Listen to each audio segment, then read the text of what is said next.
Chapter 7. On Sunday, the carnival moved to Clearfield, Pennsylvania by highway and rail, and on Monday, the sprawling Midway was erected again with military efficiency. Big American Midway shows gave its own people and its concessionaries a 4 o'clock show call for Monday afternoon, which meant that every attraction, from the least imposing grab joint to the most elaborate thrill ride, was expected to be operational by that hour. Conrad Stryker's 3 enterprises, including the Funhouse, were in place and ready to receive the marks by 3 o'clock Monday afternoon. It was a cloudless, warm day. The evening would be balmy, money weather, the carnies call it. Although Friday and Saturdays were always the best for business, the marks would flood in on a mild, breezy night, even if it was at the beginning of the week. Within an hour of free time before the fairground gates were opened to the public, Conrad did what he always did on the first afternoon of a new engagement. He left the funhouse and walked next door to Yancey Barnett's 10-in-1 Freakorama, a name which some carnies found offensive, but which drew the marks with greater efficiency than honey overdrew flies. A luridly illustrated banner stretched across the front of Yancey's tent. Human oddities of the world.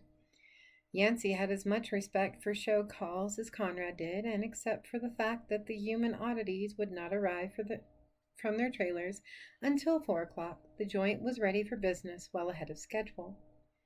That was especially commendable when you knew that Yancey Barnett and a few of his freaks always played poker Saturday night and into the wee hours, accompanying the game with a considerable amount of ice-cold beer and Seagrams, which were combined into murderously potent Boilermakers.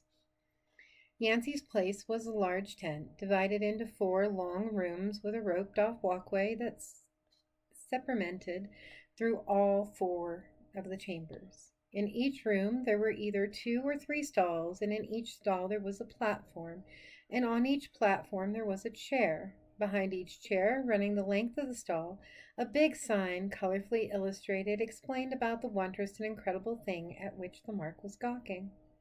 With one exception, those wondrous and incredible things were all living, breathing, human freaks. Normal minds and spirits trapped in twisted bodies. The world's fattest woman, the 3-eyed alligator man, the man with the 3 arms and 3 legs, the bearded lady, and as the barker said 20 or 30 times every hour, more, much more than the human mind could encompass.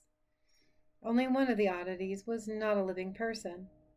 It was to be found in the center of the tent, halfway along the snaking path in the narrowest of the stalls. The thing was in a very large, specially blown, clear glass jar, suspended in formaldehyde solution. The jar stood on the platform without benefit of a chair, dramatically lighted from above and behind. It was to this exhibit that Conrad Stryker came that Monday afternoon in Clearfield.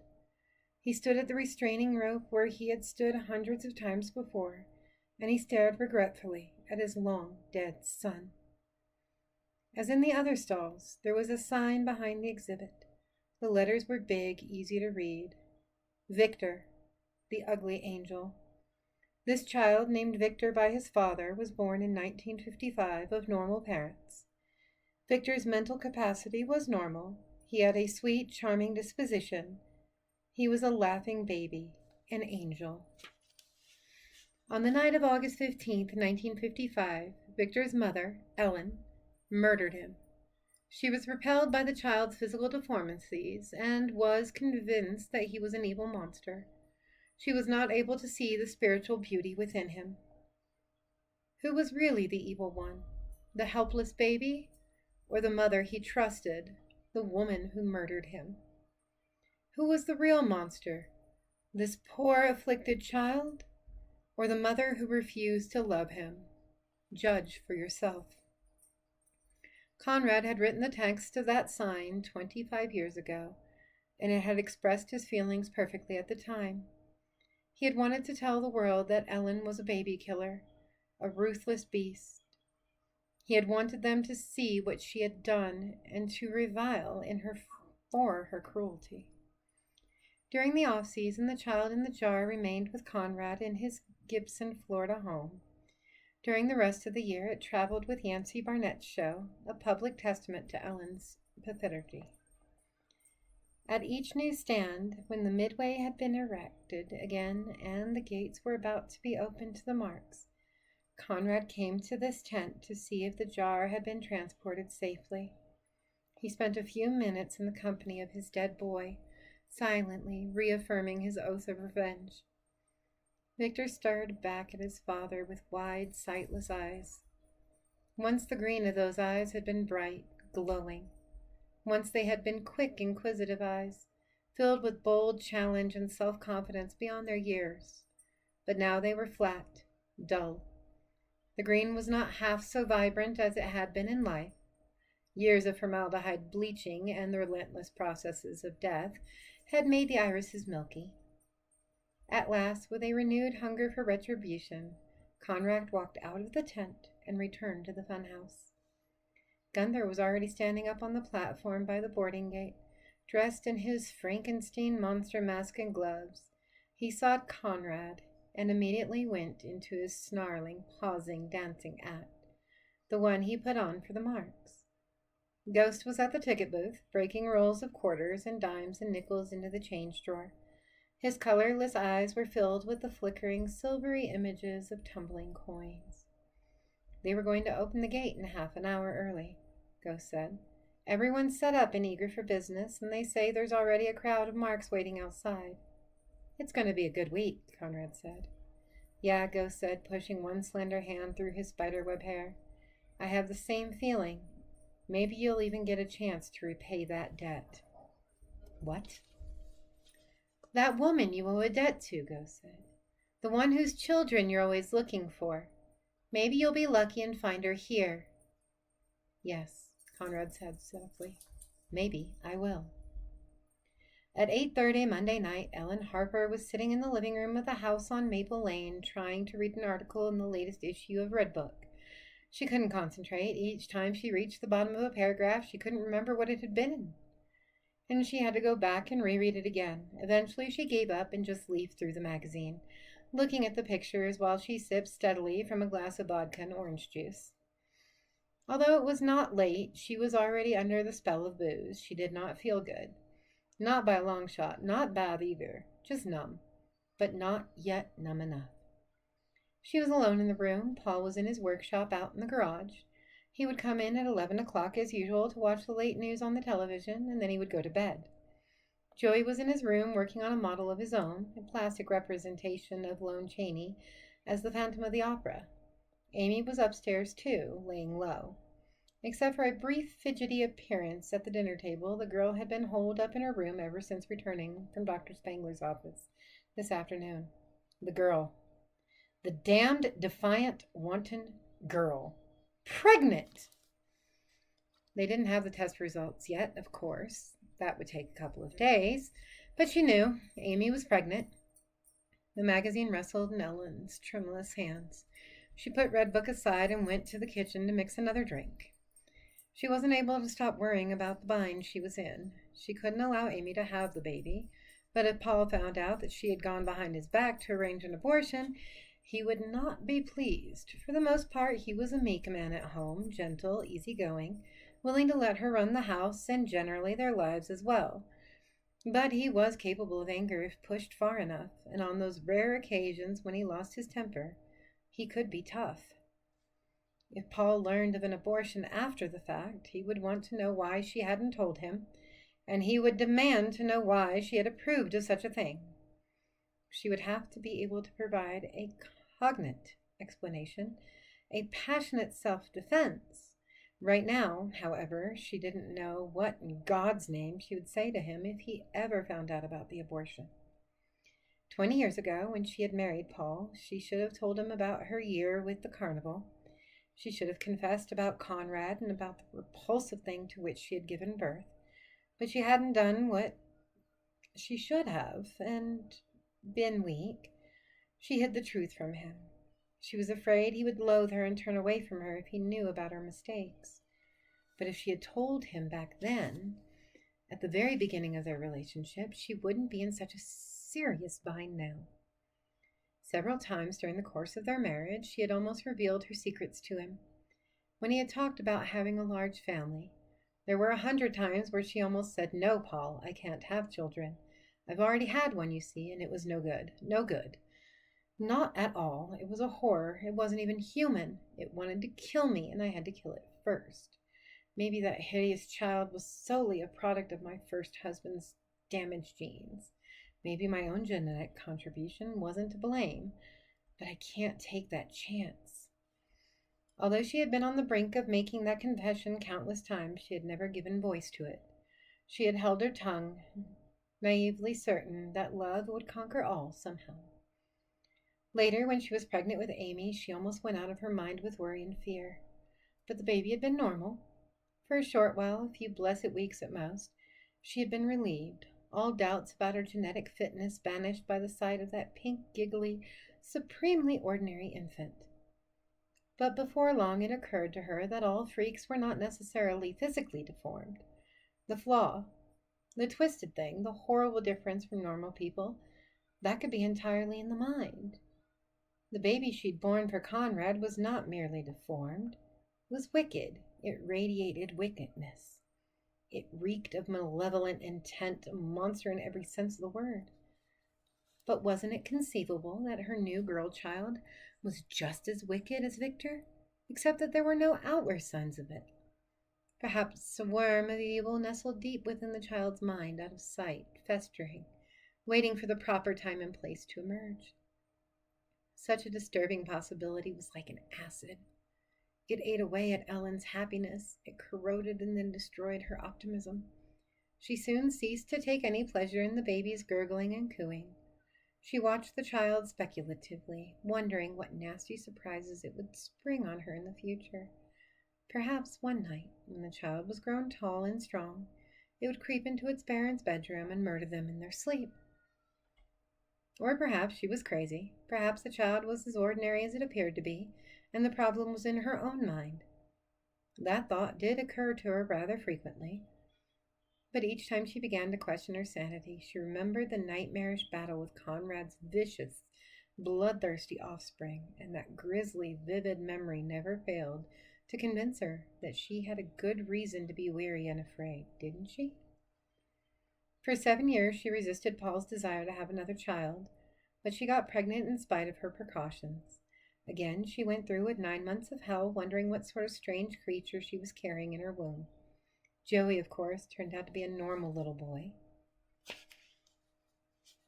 On the outside, but inside, she wondered, she watched, waited, feared the worst. After all these years, Ellen still wasn't sure what to think of her children. It was a hell of a way to live. Sometimes she was filled with a fierce pride and love for them. She wanted to take them in her arms, kiss them, hug them. Sometimes she wanted to give them all the affection that she never had been able to give them in the past. But after so many years of guarded feelings and continuous suspicion, she found it virtually impossible to open her arms to them and to accept such a dangerous emotional commitment with any equanimity. There were times when she burned with the love for Joey and Amy, sometimes when she ached with a surfeit of unexpressed love, times when she wept at night silently without waking Paul, soaking her pillow, grieving for her own cold, dead heart. At other times, however, she still thought she saw something supernaturally wicked in her progeny. There were terrible days when she was convinced they were clever, calculating, infinitely evil beings engaged in an elaborate masquerade. Seesaw, seesaw. The worst of it was her loneliness. She could not share her fears with Paul, for then she would have to tell him about Conrad, and he would be devastated to learn that she had been hiding a checkered past from him for 20 years. She knew him well enough now to understand that what she'd done in her youth would not upset him 1/10 of as much as the fact that she deceived him about it, and had kept on deceiving him for very, very long. She had to deal with her fear by herself. It was a hell of a way to live. Even if she could make herself believe, once and for all, that they were just two kids like any other two kids. Even then, her worries wouldn't be at an end. There was still the possibility that one of Amy's or Joey's children would be a monster like Victor. This curse might strike only one out of every 2 generations. The mother, but not the children. The grandchild, but not the great-grandchild. It might skip around at random, raising its ugly head when you least expect it. Modern medicine had identified a number of genetically transmitted diseases and inherited deficiencies that skipped some generations in a family and struck others, leapfrogging down through the decades. If she can only be sure that her first monstrous baby had been the product of Conrad's rotten degenerate spermatozoa, if she could just be certain that her own chromosomes were not corrupted, she would be able to lay her fear to rest forever. But of course, there was no way she could determine the truth of that matter. Sometimes she thought that life was too difficult and much too cruel to be worth the effort of living in it. And that's why now, standing in the kitchen on the night of the day that she had learned of Amy's pregnancy, Ellen tossed down the last of the drink that she had mixed only moments ago, and she quickly poured another. She'd had 2 crutches, liquor and religion. She could not have withstood the past 25 years without both of those supports. Initially, the first year after she left Conrad, religion alone was sufficient to her needs. She had gotten a job as a waitress and become self-supporting after a rocky start, and had spent most of her spare time in church. She had found that prayer soothed her nerves as well as her spirit, and that confession was good for the soul, and that a meager communion wafer taken on the tongue during Mass was far more nourishing than any 6-course meal. At the end of that first year on her own, more than 2 years after she had run from home to join the carnival to be with Conrad, she felt fairly good about herself. She still suffered from bad dreams most nights. She was still wrestling with her conscience, trying to make up her mind whether she had sinned terribly or had merely done God's work when she had killed Victor. But at last, and at least, as a hard-working waitress, she had gained a measure of self-respect and independence for the first time in her life. Indeed, she had felt sufficiently self-confident to return home for a visit, intending to patch up her differences with her parents as best she could. That was when she discovered they had died in her absence. Joseph Gimenetto, her father, was felled by a massive stroke just 1 month after Ellen ran away from home. Gina, her mother, died less than 6 months later. It had happened that way sometimes, wife and husband taking leave of life within a short span of each other, as if unable to tolerate the separation. Although Ellen had not been close to her parents, and although Gina's excessive strictness and religiously had created a great deal of the tension and bitterness between mother and daughter, Ellen had been devastated by the news of their deaths. She was filled with a cold, empty, unfinished feeling. She blamed herself for what had happened to them, running away as she had done, leaving nothing more than a terse, unpleasant note for her mother, not even saying goodbye to her father. And with those actions she might have precipitated her father's stroke. Perhaps she was too hard on herself, but she wasn't able to shrug off the yoke of the guilt. Thereafter, her religion was not able to provide her with sufficient comfort, and she augmented the mercy of Jesus with the mercy of the bottle. She drank too much, more this year than last, not so much this year as next year. Only her family was aware of her habit. The churchwomen with whom she worked in charitable causes 4 days each week would be shocked to discover that the quiet, earnest, industrious, devout Ellen Harper was a different person at night in her own home after sunset. Behind the closed doors, the saint became a lush. She despised herself for her sinfully excessive fondness for vodka, but without booze, she couldn't sleep. It blocked out the nightmares. It gave her a few hours of blessed relief from the worries and fears that had been eating her alive for 25 years. She put the bottle of vodka and the quart of orange juice on the kitchen table, pulled out a chair, and sat down. Now, when her drink ran low, she wouldn't have to get up to freshen it. She would only have to bestir herself when her ice had melted. For a while she sat in silence, drinking. But then, as she stared at the chair opposite her own, she had a memory flash of Amy sitting there this morning looking up, saying, "I've had some morning sickness. I missed my period.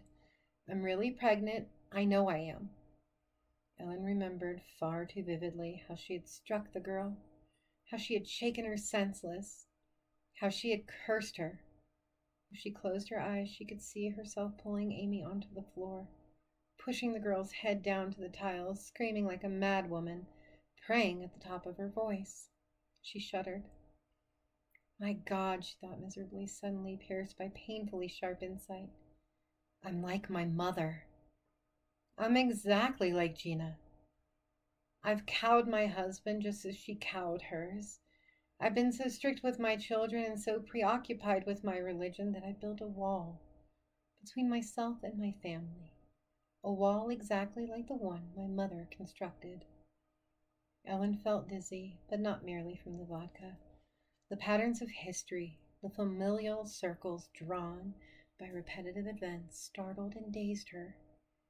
She covered her face with her hands, shamed by the new light in which she suddenly saw herself. Her hands were cold. The kitchen clock sounded like a ticking bomb. Just like Gina. Ellen grabbed her drink and took a long swallow of it. The glass clattered against her teeth. Just like Gina. She shook her head violently as if she were determined to cast off that unwelcome thought. She wasn't as stern and distant and forbidding as her own mother had been.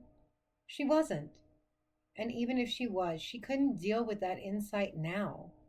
With Amy's pregnancy, Ellen already had too much to worry about.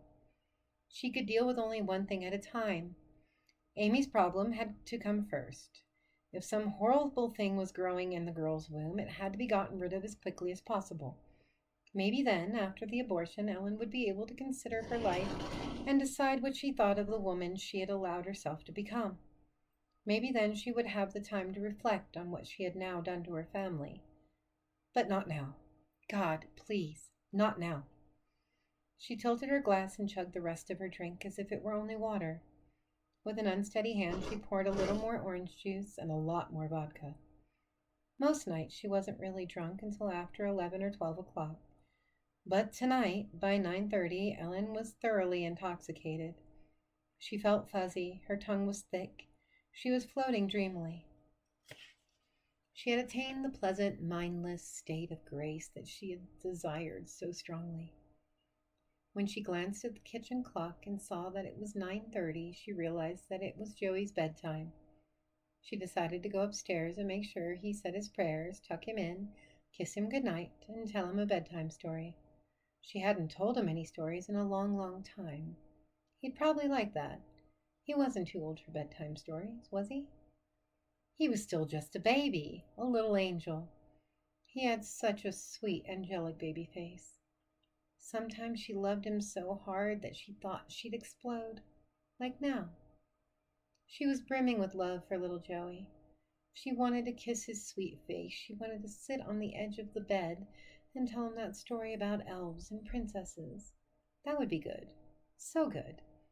Just to sit on the edge of the bed with him, smiling up at her. Ellen finished her drink and got to her feet. She stood up too fast and the room spun around, and she grabbed the edge of the table in order to keep her balance. Crossing the living room, she bumped into an end table and knocked over a lovely hand-carved wooden statue of Jesus, which she had just bought a long time ago in her waitressing days. The statue fell onto the carpet, and though it was only a foot high and not heavy, she fumbled awkwardly with it, trying to retrieve it and set it back where it belonged. Her fingers felt like fat sausages and didn't seem to want to bend the right way. She wondered fleetingly if the bedtime story was a good idea after all. Maybe she wasn't up to it. But then she thought of Joey's sweet face, his cherub smile, and she went upstairs. The steps were treacherous, but she reached the second-floor hallway without falling. When she entered the boy's room, she found that he was already in bed. Only the tiny nightlight was burning. A single small bulb in the wall plug, ghostly, moon pale. She stopped inside the doorway, listening. He usually snored softly when he slept, but at the moment he was perfectly quiet. Maybe he wasn't asleep yet. Swaying with each step, she walked gingerly to the bed and looked down at him. She couldn't see much in the dim light. Deciding that he must be asleep, wanting only to plant a kiss on his head, Ellen leaned close. A leering, luminous, inhuman face jumped out of the darkness at her, screeching like an angry bird. She shrieked and staggered backwards. She collided with the dresser, hurting her hip. In her mind, she saw a kaleidoscopic tumble of dark, horrific images. A bassinet shaken by the fury of its monstrous burden. Enormous green animal eyes gleaming with hatred. Flared, twisted nostrils, sniffing. A pale, speckled tongue, long, bony fingers reaching for her in the flash of lightning. Claws tearing at her. The nightstand light came on, dispelling the awful memories. Joey was sitting up in bed. Mama? Ellen sagged against the dresser and drew deeply thirsty of the air that, for a few seconds of eternal duration, she had been unable to draw into her lungs. The thing in the darkness had only been Joey. He was wearing a Halloween mask that had been shaded with phosphorescent paint. "What the hell are you doing?" she demanded, pushing away from the dresser, moving towards the bed. He quickly pulled off the mask. His eyes were wide. "Mama, I thought you were Amy." "Give me that," she said, snatching the mask out of his hands. "I put a rubber worm in Amy's cold cream, and I thought it was her coming to get even with me," Joey said, urgently explaining himself. "When are you going to outgrow this kind of stupid thing?" Ellen demanded, her heart still beating rapidly. "I didn't know it was you. I didn't know."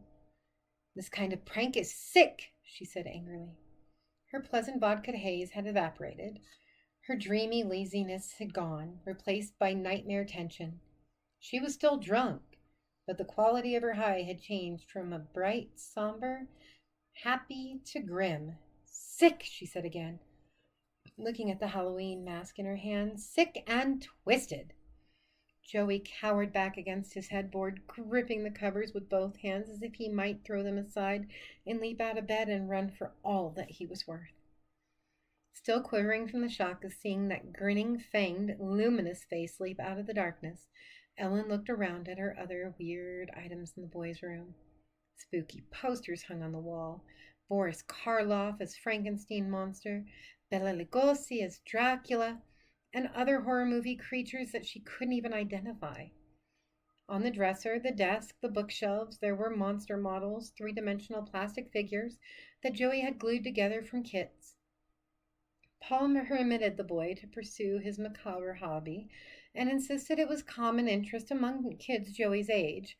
Ellen had never strenuously objected, although the boy's fascination with horror and blood worried her. It had seemed like a relatively minor matter, the sort of thing she always conceded to Paul, so that he would feel comfortable about conceding the larger and far more important issues to her. Now, infuriated by the scare that Joey had given her, upset by the unwanted memories that the prank had resurrected for her, her judgment still distorted by vodka, Ellen threw the mask into the wastebasket. "It's time I put an end to this nonsense. It's time you stopped playing around with this creepy junk and started behaving like a normal, healthy boy." She plucked a couple of monster models from the dresser and dropped them into the wastebasket. She swept up the miniature ghouls and goblins from his desk and put them in with the rest of the trash. "In the morning, before you go to school, take down those awful posters and get rid of them.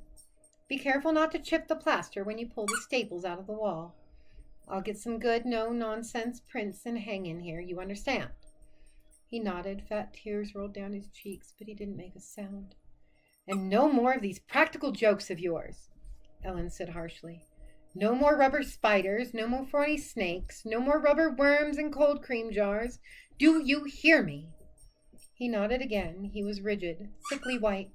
He appeared to be overreacting to her admonition. But he didn't look like a boy who was facing his stern mother. He looked more like a boy facing certain death. He looked as if he were convinced that she was going to take him by the throat and kill him. The terror in Joey's face jolted Ellen. I'm just like Gina. No, that was unfair. She was only doing what must be done.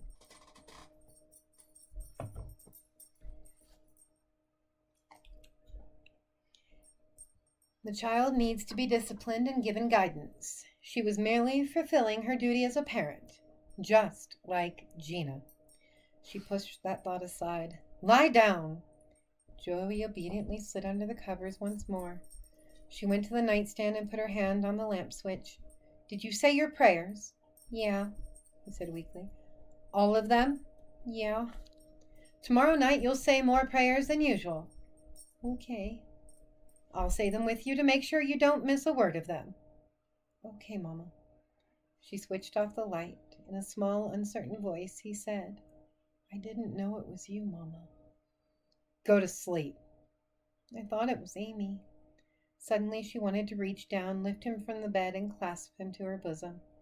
She wanted to hug him tight and kiss him and tell him everything was all right. But as she began to lean down towards him, she remembered the Halloween mask. When she had seen that fearsome countenance, she had thought that the demon in Joey had surfaced at last. She had been sure, just for a second or two, but long enough to have her complacence blasted to bits, and the long-expected transformation had occurred. Now she was afraid that she would lean down and hug him and encounter another sneering troll's face. Except that this time it would be no mask. Maybe this time he would grab her and pull her close, the better to tear out her stomach with his sharp and gleaming claws. The torrent of love washed through her and out of her, leaving a barren wasteland composed of uncertainty and fear. She was afraid of her own child. Seesaw, seesaw. Abruptly she was aware once more of how drunk she was. Rubber-jointed, unsteady, dizzy, and vulnerable. Beyond the vague glow of the nightlight, the darkness pulsed and shifted and edged nearer, as if it were a living creature. Ellen turned away from the bed and quickly left the room, weaving through the shadows. She closed Jory's door behind him and stood for a moment in the upstairs hallway. Her heart was slamming like a loose wind-blown shutter in the storm. Am I mad? She asked herself. Am I just like my own mother, seeing the work of the devil in everyone and everything, in places where it doesn't really exist? Am I worse than Gina? No, she told herself adamantly. I'm not crazy. I'm not like Gina. I've got good reason. And at the moment, well, maybe I've had too much to drink and I'm not thinking straight. Her mouth was dry and sour from the booze, but she wanted another drink. She longed to recapture that feeling of floating, that bright, pleasant mood she had enjoyed before Joey had scared her with his Halloween mask. She already felt the omens of a hangover, a faintly queasy stomach that would gradually succumb to a growing, rolling nausea, a dull throbbing in her temples that would become a splitting headache. What she needed, before she felt any worse, was some hair of the dog. That had bitter. A whole lot of hair. Several glassfuls of hair from that funny old dog, the dog that came in a clear bottle, the dog that was distilled from potatoes. Wasn't vodka made from potatoes? Potato juice? That was what would make her feel right again. Lubricated by some potato juice, she would be able to slip back into that comfortable mood just as easily as slipping into a soft, fluffy robe. She knew she was a sinner. Pouring down the booze the way she did was unquestionably sinful, and when she was sober she could see the spiritual stain that alcohol had left on her. God help me, she thought. God help me, because I just can't seem to help myself. She went downstairs to get another drink.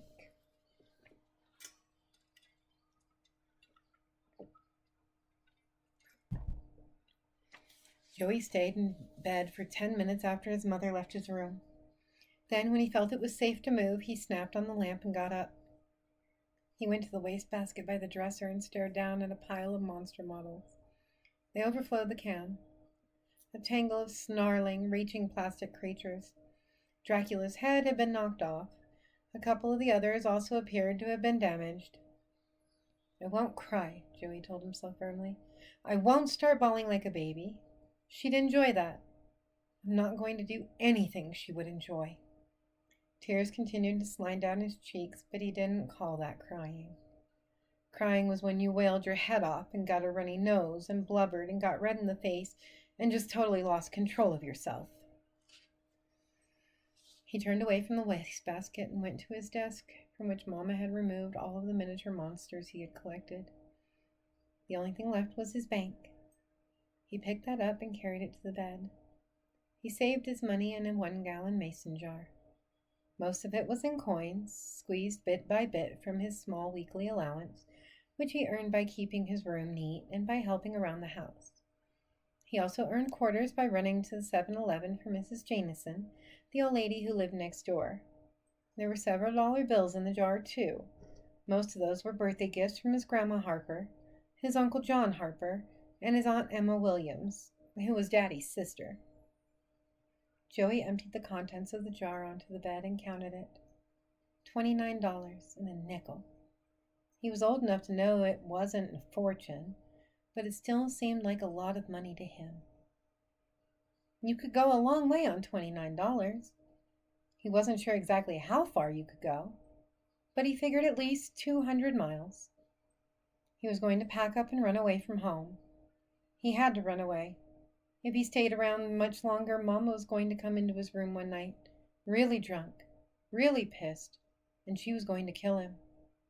Just like she had killed Victor. Whoever Victor was. He thought about what it would be like going off on his own to some strange town far away.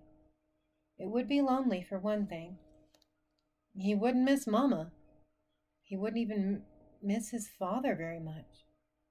But he would sure miss Amy. When he thought of leaving Amy and never seeing her again, he felt his throat tighten, and he thought he was going to bawl. Stop it! Be tough! He bit his tongue until the urge to cry subsided, and he was sure he was in control of himself. Running away from home didn't mean he would never see Amy for the rest of his life. She would be leaving home too in a couple of years, going away to live on her own. He could join up with her then. They could live together in an apartment in New York City or someplace great like that. And Amy would become a famous painter, and he would finish growing up. If he showed up onto Amy's doorstep a couple years from now, she wouldn't turn him into Ma. Not Amy. He felt better already. He put his money back in the big mason jar and screwed the lid on tight. He returned the jar to his desk. He would have to get coin wrappers from the bank and package his nickels, dimes, and quarters into rolls, then trade them in for folding money. He couldn't run away from home with his pockets stuffed full of loose, jingly change. That would be childish. He slipped into bed again and turned off the light. The only bad thing about running away was that he would miss the county fair in July. He'd been looking forward to it for nearly a year. Mama didn't approve of going to the fair and mixing it with those carnival people. She said they were dirty and dangerous and a bunch of crooks. Joey didn't put much faith in what Mama said about anyone. So far as Mama was concerned, there was hardly a person in the whole world who was free of sin. Some years his father took him to the carnival on Saturday, the last day of the fair. But other years there was too much work at the law office and Daddy couldn't get away.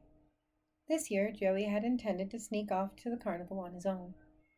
The fairgrounds were less than 2 miles away from the Harper house, and he'd have to travel only 2 streets to get there. It was an easy place to find, high up on the hill. Joey had planned to tell his mother that he was going to the library for the day, which he occasionally did. But then he was going to take his bicycle out of the fairgrounds and have himself a real ball, all morning and afternoon, getting home just in time for supper, without Mama being any the wiser. He especially hated to miss the fair this year, because it was going to be bigger and better than ever. The Midway would be run by a different outfit from the one that had always come to Royal City in the past. This carnival was supposed to be humongous, the second largest in the world, 2 or 3 times bigger than the rinky-dink carnival that usually came to town. There would be a lot more rides than there had been in other years, and a great many new things to see and do.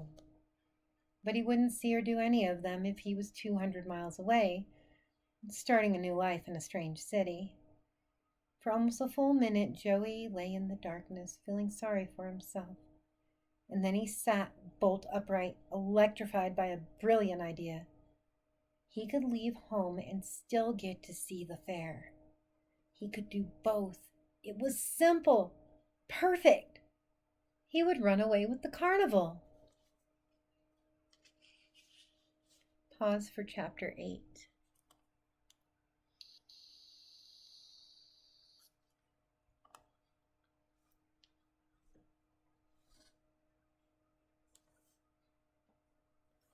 Wednesday morning, the test results came back from the lab. Amy was officially pregnant.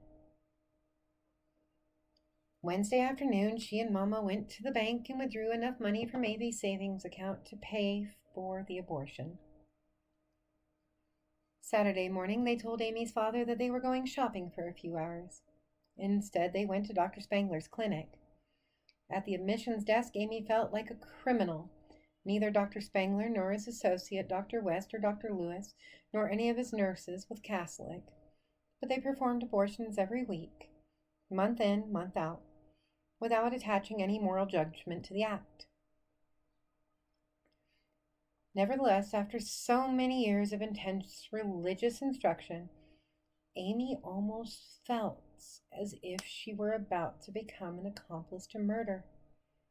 And she knew that at least a residual of guilt would remain with her for a long, long time, staining any happiness she might be able to achieve. She still found it difficult to believe that Mama had agreed to let her abort the fetus. She wondered about the fear in her Mama's eyes. The operation was done on an outpatient basis, and a nurse took Amy to the room where she could undress and put her clothes in a locker. Mama remained in the waiting room. In the prep room, after a nurse had taken a blood sample, Dr. Spangler came in to chat with her for a moment. He tried to put her at ease. He was jovial, chubby man with a bald head and bushy gray sideburns. "You're not very far gone," he said. "This will be a simple procedure, no serious chance of complications. Don't worry about it, okay? It'll be over before you even realize it's begun." In the small operating room, Amy was given a mild anesthetic, and she began to drift out of her body as if she were a balloon rising into the high blue sky. In the distance, beyond a haze of light and curtain of whispered air, Amy heard a nurse talking softly. The woman said, "She's a very pretty girl, isn't she?" "Yes, very pretty," Dr. Spangler said, his voice fading syllable by syllable, almost inaudible. "And a nice girl, too. I've been her doctor since she was a little tot.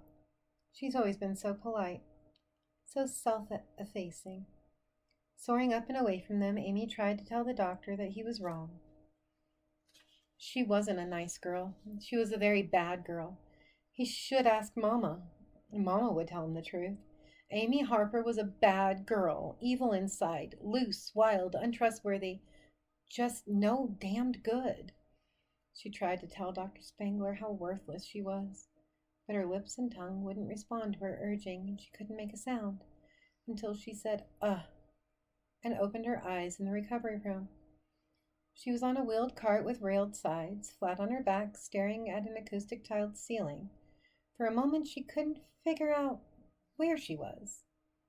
Then she remembered everything, and she was amazed that the abortion had been such a quick and easy procedure. They kept her in the recovery room for an hour, just to be sure she wasn't going to hemorrhage. By 3:30, she was in the Pontiac with her mother on the way home. During the first half of the short drive, neither of them spoke, Mama's face still like a stone carving.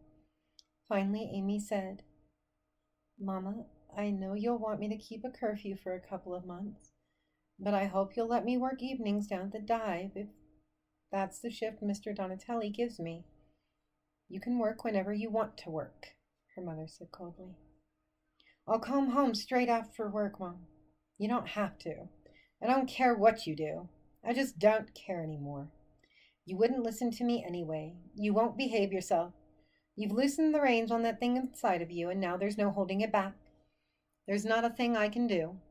I wash my hands of you. I wash my hands." Mama, please, please don't hate me. I don't hate you. I just feel numb, blank. I don't feel much of anything for you right now. Don't give up on me, Mama. There's only one road to heaven, Mama said. But if you want to go to hell, you'll find 1,000 roads that'll take you there, and I can't block all of them. I don't want to go to hell, Amy said. It's your own choice. From here on, it's your own doing. Do whatever you want. You'll never listen to me anyway, so I wash my hands. As she spoke, she pulled the car into the driveway of the house on Maple Lane. I'm not coming in with you. I've got to do some grocery shopping. If your father's back from the office, tell him the reason you look so pale is because you ate a hamburger for lunch while you were shopping at the mall and it didn't agree with you. Go to your room and stay out of his way. The less he sees of you, the less likely he is to get suspicious. All right, Mama. When Amy went in the house, she found that her father hadn't returned from the office yet. Joey's still playing at Tommy Culp's house. She was alone. She changed into her pajamas and a bathrobe and then called Liz Duncan. It's over. Really? I just got home. You're all scraped out? Do you have to put it so crudely? Amy asked. Well, that's what they do. They scrape you out. How do you feel? Scraped out, Amy admitted miserably. Sick in the tummy? A little. And I ache down there. You mean you've got a sore cunt? Liz asked. Why do you have to talk that way? What way? Gross. That's one of my most charming qualities. My complete lack of inhibitions. Listen, other than your tummy and your cunt, how are you feeling? Very, very tired. That's all? Yes, it was easier than I thought it would be. Gee, I'm relieved. I was worried about you, kid.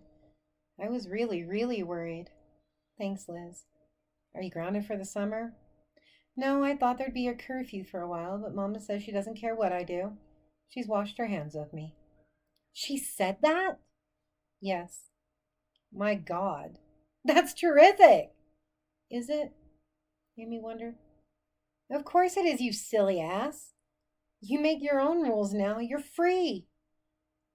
Liz put on a phony Southern Negro dialect. Please note, this is in the book. I do not condone the word. Yo, Messiah have done you turn loose, chile. Amy didn't laugh.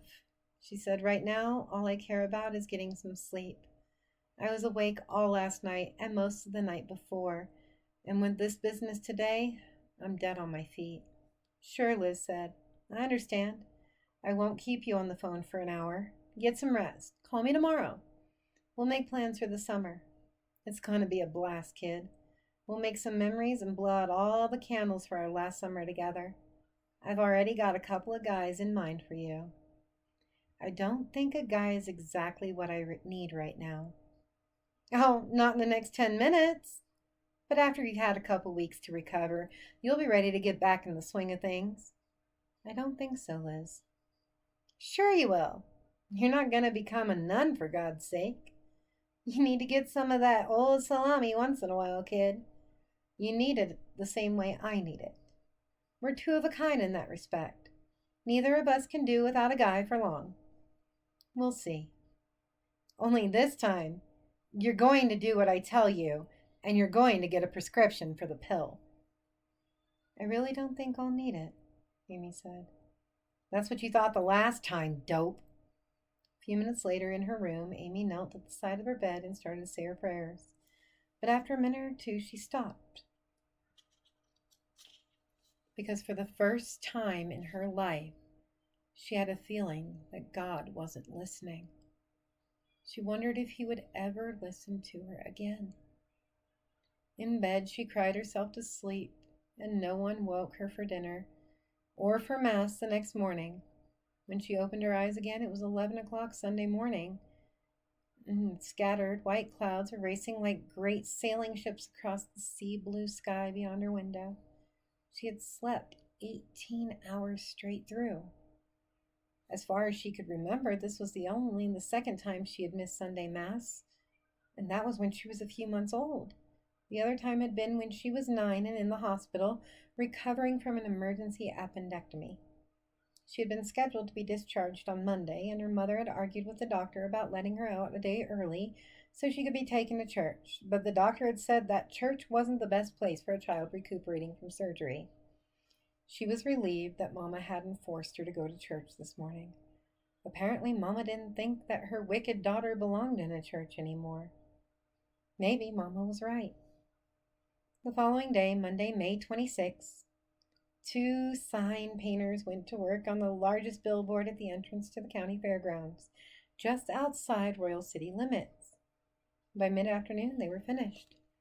Coming, coming, coming, June 30th through July 5th, the annual Royal County Fair. Harness racing, arts and crafts show, livestock auctions, games, thrill rides, midway attractions by the big American midway shows. And we will start again next week, as that now brings us on to section 2 of the book.